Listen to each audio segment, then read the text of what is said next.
Brother, బైబిల్లో మనము మత్తయి సువార్త, మార్కు సువార్త, లూకా, యోహాను సువార్తలలో చూసినప్పుడు పరలోక రాజ్యము సమీపించుచున్నది కనుక మారు మనసు పొందండి అని మనకి బైబిల్లో ఎక్కువ చోట్ల మనకు కనపడుతుంది 4 సువార్తలలో. అయితే కొన్ని చోట్ల పరలోకం అన్న పదం కూడా పౌలు పత్రికలలో, ప్రకటన గ్రంథంలో కూడా ఉంది. పరలోక రాజ్యము, పరలోకము ఒకటేనా, లేదా సందర్భాన్ని బట్టి ఒకటిగా తీసుకోవచ్చా? ఈ ప్రశ్నకు సమాధానం చెప్పాలని కోరుచున్నాను.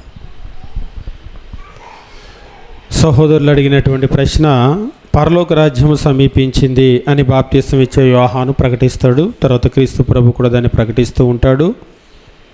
తర్వాత పత్రికల్లో కొన్ని చోట్ల పరలోకము అని ఉంటుంది కదా, రెండు ఒకటేనా అని. వాస్తవంగా ఇక్కడ పరలోక రాజ్యము సమీపించింది అనేది భూమి మీద క్రీస్తు ఏర్పాటు చేయబడబోయేటువంటి రాజ్యాన్ని గురించి, అదే సంఘాన్ని గురించి.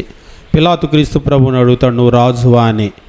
అవును, నువ్వు అన్నట్టు నేను రాజునే, నీ రాజ్యం ఎక్కడా అంటాడు. నా రాజ్యం ఏ సంబంధమైంది కాదు అంటే ఈ లోక సంబంధమైంది కాదు.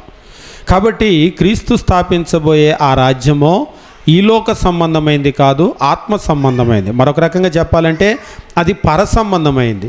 అందుకనే దాన్ని పరలోక రాజ్యము అని అన్నాడు.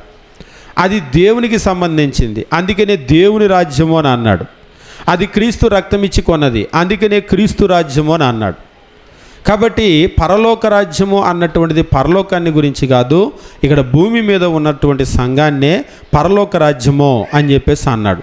ఎందుకు పరలోక రాజ్యం అన్నాడంటే అది భౌతికమైన రాజ్యము కాదు, ఆత్మ సంబంధమైన రాజ్యము, పర సంబంధమైనటువంటిది అనేటువంటి దాన్ని తెలియచేయటానికి అటువంటి పదం అనేటువంటిది ఉపయోగించడం జరిగింది.